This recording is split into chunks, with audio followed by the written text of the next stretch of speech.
వీళ్ళింకా రావట్లేదేంటి?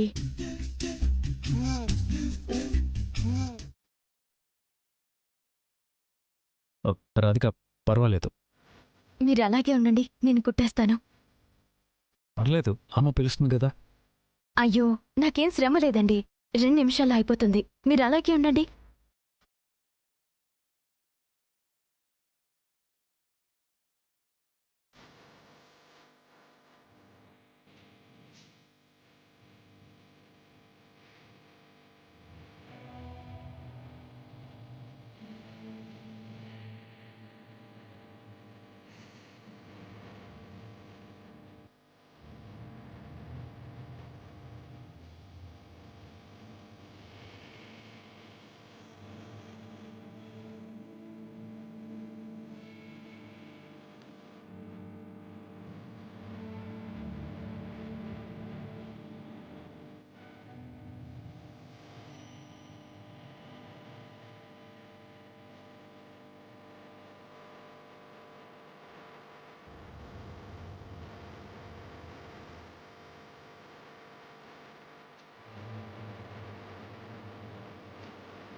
మీ మధ్య ఇప్పుడిప్పుడే చిగురిస్తున్న ఈ బంధం మీ మనసుల మధ్య ఉన్న దూరాన్ని దూరం చేసింది. విడదీయరాని 100 ఏళ్ల బంధంగా మారుస్తుందనే నమ్మకం నాకొచ్చేసింది.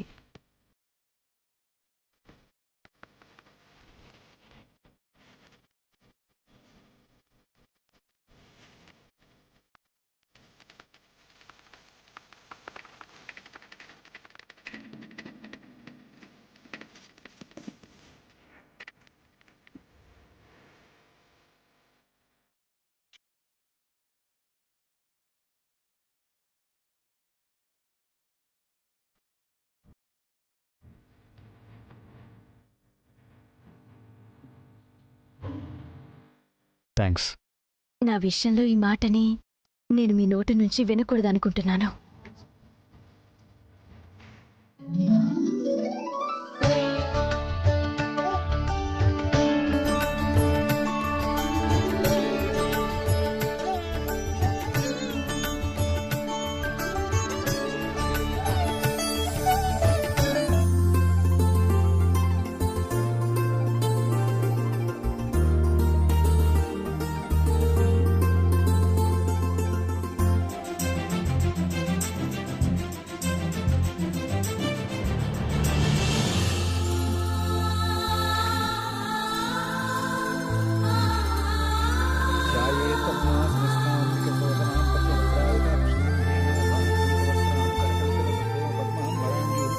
सर्वालंकारयुक्तां सतनोवेदां गंगां भवानीं श्रीत्यां शान्तमूर्तिं सकलपूर्णतां सर्वमङ्गलदात्रीं ॐ ऐं महोत्तस्य महोत्तरस्तु मुहूर्तकाले सूर्याग्निनां जगदहानुकूलिता फलसिद्धिरस्तु।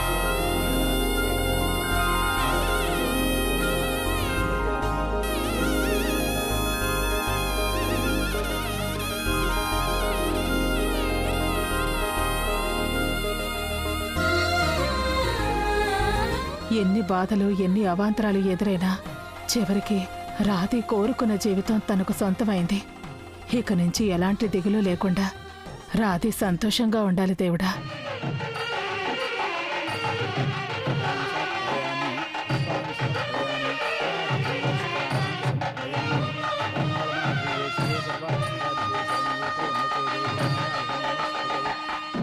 తను ఇష్టపడిన వాడితో రాధే జీవితం బాగుంటుందని ఒకవైపు సంతోషంగా ఉంది. అలాగే పల్లవి యాక్సిడెంట్ గురించి నిజాలు బయటపడితే తన జీవితం ఎలాంటి సమస్యల్లో పడుతుందోనని భయంగా కూడా ఉంది. భగవంతుడా,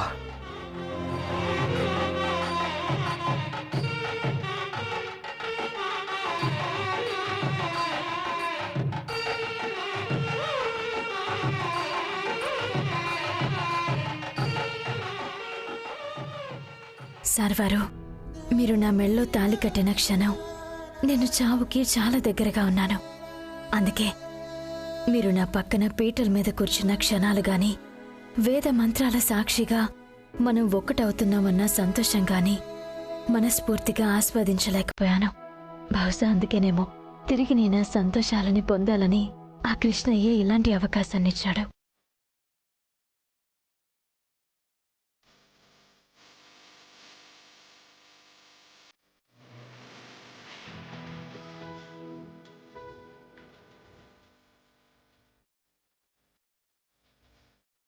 అమ్మా, జీలకర్ర బెల్లాన్ని వధూవరులిద్దరూ ఒకరి తలపై ఒకరు పెట్టుకోవాలి. పంతులు గారు, ఒక్క నిమిషం ఆగండి.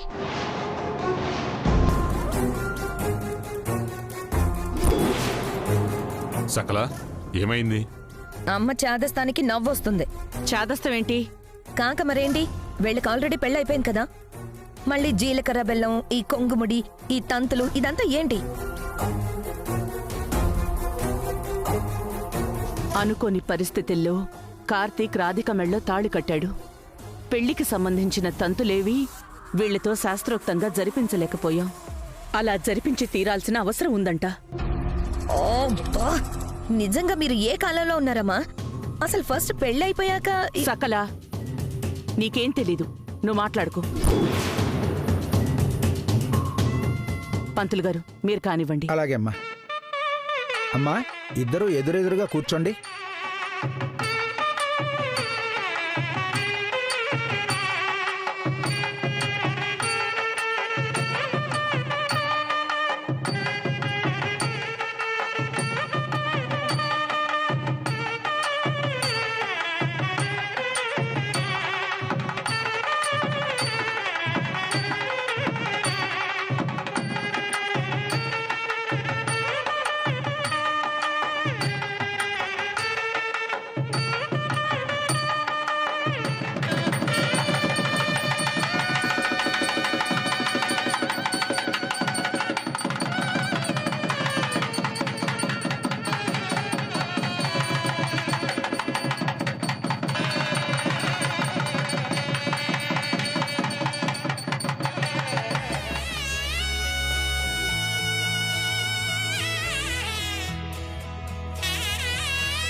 బాబు, మాంగళ్యానికి పసుపు కుంకుమ అద్దండి.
ఓం శ్రీ వన్మహాగణాధిపతే నమో నమః మహాలక్ష్మీదేవతాభ్యో నమో నమః హరి ఓం అయం ముహూర్తస్సు బాబు, ఆ ఈశాన్య దిక్కుగా అరుంధతి నక్షత్రం ఉంటుంది.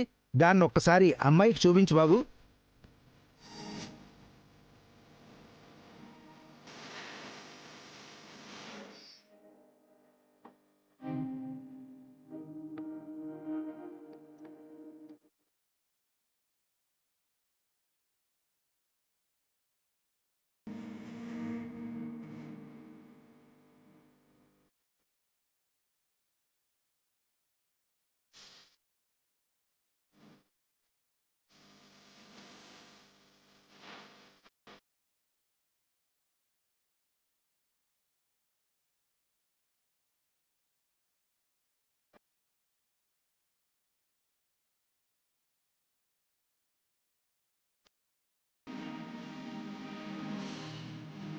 పదండి బాబు, కిందకి వెళ్దాం.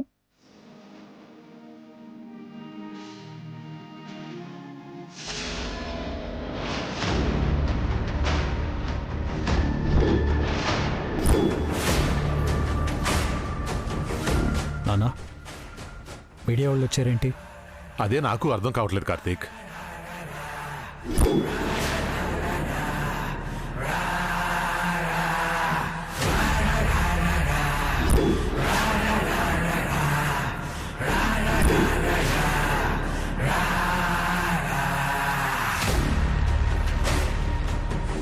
ఓకేనా?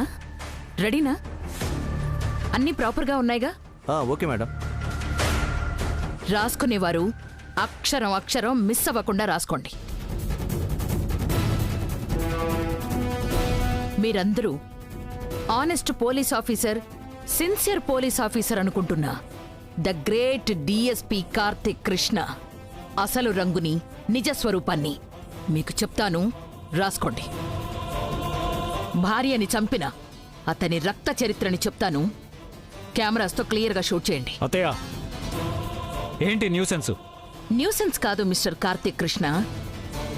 నీ గురించి ప్రపంచానికి తెలియని, తెలుసుకోవాల్సిన నిజాల్ని మీడియా ద్వారా తెలిసేలా చేస్తున్నాను. కాంచనవల్లి, పిచ్చిడని పట్టిందా నీకు? మా కుటుంబం మీద పగబట్టినట్టు ఎందుకిలా చేస్తున్నావు? అయినా మా అబ్బాయి ఏం తప్పు చేశాడని ఇలా నలుగురిలో రచ్చ చేయడానికి?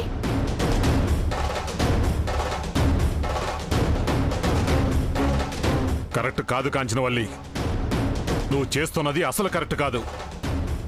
నువ్వేదో కూతుర్ను పోగొట్టుకున్న బాధలో ఉన్నావని ఇన్నాళ్ళు నువ్వు ఏం చెప్పినా, ఏం మాట్లాడినా భరిస్తూ వచ్చాం. కానీ పరిస్థితులు ఇంత దూరం తీసుకొచ్చాక భరించేది లేదు, ఊరుకునేది అంతకంటే లేదు. కాంచనవల్లి, వీళ్ళందర్నీ ఇక్కడి నుంచి పంపించేసే. నువ్వు కూడా ఇక్కడ కనిపించడానికి వీల్లేదు, వెళ్ళు. నేనొచ్చింది మీతో డిస్కస్ చేయడానికి కాదు, మిస్టర్ కార్తిక్ కృష్ణ నిజ స్వరూపాన్ని మీడియాకి చెప్పడానికి. ఏం చెప్తావు? మా అబ్బాయి గురించి ఏం చెప్తావు? ఏం చెప్తానో విను.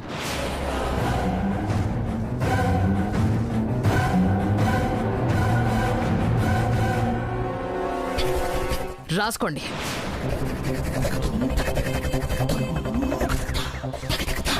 ధైర్యం ఉంటే టెలికాస్ట్ చేయండి. నా కూతురు పల్లవిని ఈ కార్తిక్ కృష్ణ ఏ విధంగా చంపాడో చెప్తాను, రాసుకోండి.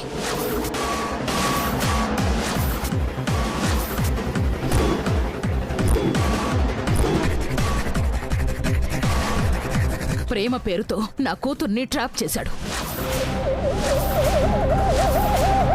పెళ్లికి మేము ఒప్పుకోమని చెప్పేసరికి నా కూతుర్ని బలవంతంగా ఇంట్లోంచి తీసుకెళ్లిపోయాడు.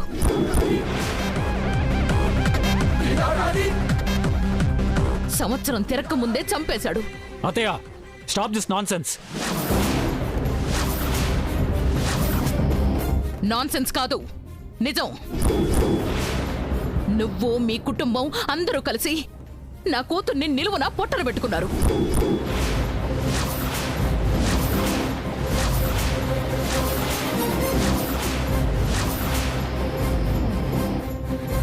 కాంచనవల్లి, బుద్ధి లేకుండా మాట్లాడుకో. అరిస్తే నిజాలు అబద్ధాలవుతాయనుకుంటున్నావా? మాయ చేసి నా కూతుర్ని పెళ్లి చేసుకున్నాడు. దానిమీద ఇష్టం తీరిపోగానే చంపేశాడు. అత్తయ్య, అవును, ఇది వాస్తవం. నువ్వు పల్లవిని ప్రేమించలేదు, మోహించావు. ఏమండి, తప్పండి. ఒక మంచి వ్యక్తిని పట్టుకుని నిందలు వేయడం, ఇంత దారుణంగా మాట్లాడడం నిజంగా ధర్మం కాదండి. అమ్మా రాధిక, ఇది వాళ్ళ కుటుంబ విషయం. నువ్వు అనవసరంగా తలదోర్చుకో. కాదన్నయ్య, ఒకప్పుడు ఇది వాళ్ళ కుటుంబ విషయం కావచ్చు, కానీ ఇప్పుడు ఇది నా భర్త గౌరవానికి సంబంధించిన విషయం.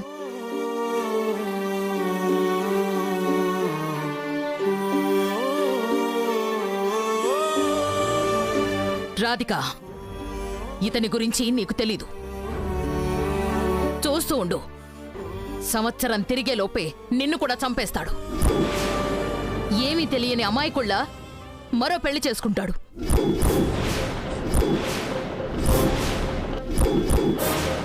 ఇతనికిది వెన్నతో పెట్టిన విద్య. ప్లీజ్ దయచేసి కాపండి. సార్, మీరు మీ భార్యను చంపేశారని, భవిష్యత్తులో కూడా ఇలాగే చేస్తారని ఈవిడి మీ మీద ఆరోపిస్తున్నారు. ఇందుకు మీ సమాధానం? 1 సెకండ్, ఇంకా నా ప్రశ్నలు పూర్తవలేదు. సి మిస్టర్ కార్తిక్ కృష్ణ, ఒకే ఒక్క ప్రశ్న అడుగుతాను, సమాధానం చెప్పు. ఆ ప్రశ్నకి నువ్వు సరైన సమాధానం చెప్తే నేను ఏం మాట్లాడకుండా నోరు మూసుకొని ఇక్కడి నుంచి వెళ్ళిపోతాను. ఓకేనా? ఏంటా ప్రశ్న? నీ భార్య పల్లవి చనిపోయి 4 సంవత్సరాలు పైనే అవుతోంది కదా. నువ్వు పోలీస్ డిపార్ట్మెంట్లోనే ఉన్నావు కదా. మరి నీ భార్యని చంపిన హంతకుల్ని నువ్వెందుకు పట్టుకోలేదు?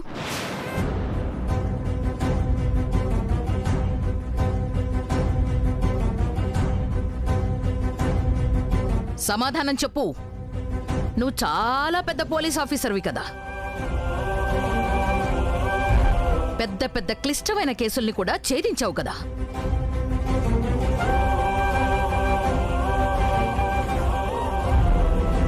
మరి నీ భార్యని చంపిన హంతకుల్ని ఎందుకు పట్టుకోలేకపోయావు?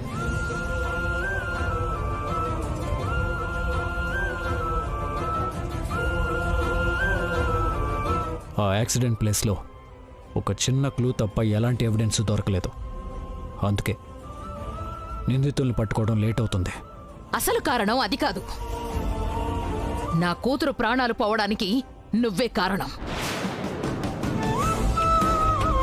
దాని చావు వెనుక మీ కుటుంబం ఉంది కాబట్టి, వేరే ఆఫీసర్స్ ఎవరైనా ఎంక్వైరీ చేస్తే మీరందరూ దొరికిపోతారు కాబట్టి నువ్వే ఎంక్వైరీ చేస్తున్నట్టు నటిస్తూ కాలక్షేపం చేస్తున్నావు.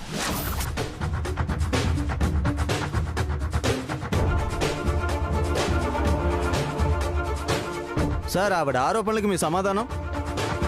నా భార్య అంటే నాకు ప్రాణం. ఆవిడ చేసే ఆరోపణలన్నీ అబద్ధాలు. అబద్ధాలని మీరు నిరూపించాలంటే మీ భార్య చావుకి కారణమైన హంతకుణ్ణి మీరు పట్టుకోవాలి కదా. లేదంటే ఆవిడ మీ మీద చేసిన ఆరోపణలు నిజమవుతాయి కదా. మీ భార్య మరణానికి మీరు మీ కుటుంబమే కారణం అంటున్నారు. చెప్పండి సార్, ఆవిడ ఆరోపణలు అసత్యం, ఎప్పటిలాగానే నిరూపిస్తాను అని చెప్పండి. చెప్పండి సార్, చెప్పండి సార్. చెప్పండి సార్, చెప్పండి. చెప్పండి సార్. 15 రోజులు.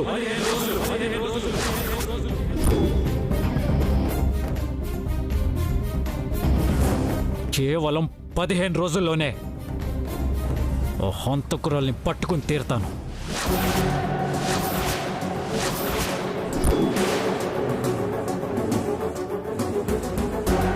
ఒకవేళ పట్టుకోకపోతే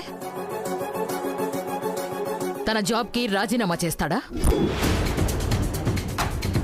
నా కూతురు ప్రాణాలు పోవడానికి అతనే కారణమని ఒప్పుకుంటాడా?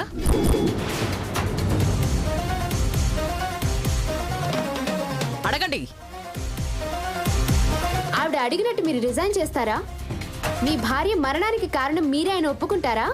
ఎస్, ఇప్పుడు చెప్తున్నాను, మీడియా సాక్షిగా చెప్తున్నాను, ఈ లోకం అంతటికీ చెప్తున్నాను. త్వరలోనే నా భార్యని ఎవరు చంపారో తెలుసుకుంటాను.